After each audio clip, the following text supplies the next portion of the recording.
We began in late 1999 when there were a couple of geologists, myself and another fellow, who, in the depressed moment of the commodity cycle at that time, we really had nothing else to do or lose.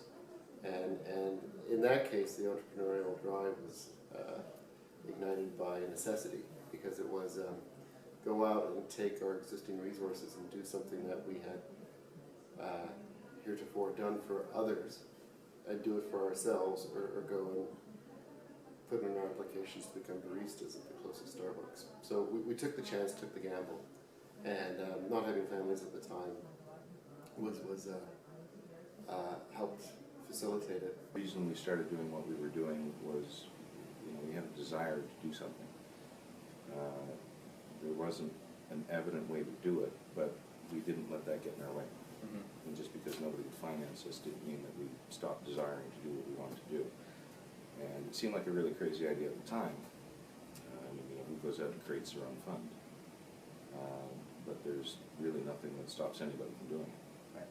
And it was just an unconventional idea. Yeah. And really, I think that's kind of one of the hallmarks about what we've done over the years. Is we've never listened to people who told us about what we couldn't do. Mm-hmm. It was all about what we wanted to do.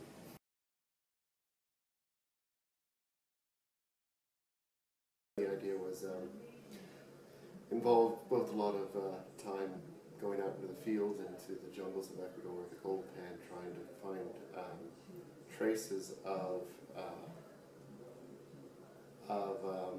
evidence for, in this case it was, we were looking for mines around old lost Spanish conquistador cities, which we'd researched in libraries around the world, comparing modern day maps with maps from the 17th and 18th century, which showed gold centers of South America, and wondering what happened to the ones that weren't on the map anymore. There is also an understanding of the gross geology of the region, and in South America there is, in those cordilleras, a lot of known gold occurrences. So, again, born of necessity was Aurelian, but we were able to get it to a point to take it public. It was the first time for both of us to take a private venture public, and that was a real education in and of itself, and finding the right people to help us along. We were quite lucky in finding the right capital market aid, but we were successful in launching it, and that was in 2003, which gave us access to the capital to do all the things that we weren't able to do as private individuals. It gave us the money to mobilize drill rigs and more personnel, which helped drive our vision forward of getting people out in the field and going out and finding, in this case, a big gold deposit, which we all felt was there. We had the concept right at the beginning, and I think that was the essential part, was that we didn't deviate from the plan. And we were, both Sean and I, working for different companies in Africa for about 10 years.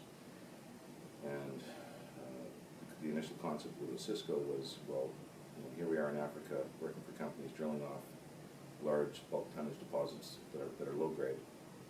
That's pretty much what everybody was doing in the 90s. And when we got tired of working in Africa and working for these other companies, we came back and we decided, all right, well, let's look to Canada. And we couldn't believe that nobody was doing that here. So it wasn't that we came up with a magic new idea. We were just applying an idea that was already in progress in other parts of the world that nobody had tried to do in Canada. There were lots of old mining camps that people had assumed had no more gold, but was economic in. But again, coming off doing this repeatedly on other deposits and for other companies, we just said, well, okay, all these things are available, and why don't we just do this here?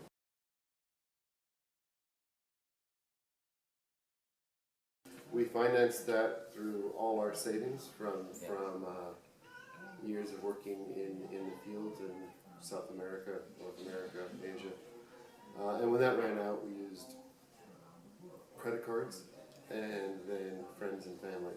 Yeah. Luckily, the market in general, the commodity market, began to cooperate with us as well. Financing we needed to get off the ground at the beginning, and going back to the business plan, I think, if I recall properly, what we sold our partners on was that within 5 years, and I remember this back in 2003, within 5 years we would identify and find a deposit that had the potential to produce 100,000 ounces a year, and that we would need probably $50 million to do this over time. Now, we were, at the time, I think, wildly optimistic, but in hindsight we were very much underestimating what we could do. So we sold them on a, what seemed to us a huge task at the time. Having at least a figure to start with gave us a goal, something that we could drive towards. Green to fund a program to drill a concept by a very smart young geologist we had working with us, and use the last of our treasure to do it. So essentially we were going broke on one drill hole, or a small drill program, after which we'd essentially be out of money. So it was both the most triumphant moment because that ended up being the giant discovery we made, and it was the most terrifying moment because if we missed, then the company would essentially go to shell. And then the second tier would be the day that we decided to sell the company. It was thrilling in that we were able to move the project on to another level beyond that we could, and we were able to transact. But it was terrifying in that we were giving up our golden bars that we created. Right. The moment we enjoyed the most was pouring the first brick of gold. Yeah. It was April 13th. We were in Zurich at a gold conference, and Sean and I were just finishing a dinner with some investors, and the guys at site sent us by email a picture of this gold bar, and it actually stamped our names, Sean Rusin, Bob Wares, John Burzynski, on the top bar, the top of the bar, and really that felt like the culmination, and it was, of about 10 years' work. And so certainly that was, I think, all of our, I think I can speak for Sean and Bob at the same time, that was our favorite.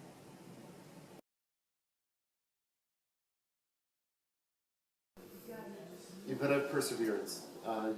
You've got to take the project or the concept as far as you possibly can, because even at the darkest hour, even at the last minute, something could happen, something could change it, and that's usually when you're able to pull it off. Another lesson I've learned is everything in the jungle sees you as lunch, and I mean that both literally and figuratively. Right. Both in the jungle, in the Amazon, and in the jungle of the capital markets.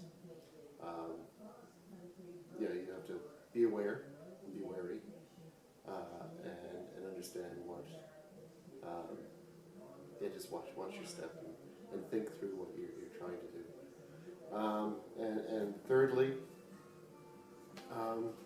you've got to be confident. You have to remain confident and steadfast in your idea, in your concept. And never give up. Always find reasons to be disheartened. There will always be adversity, there will be a million things that go wrong.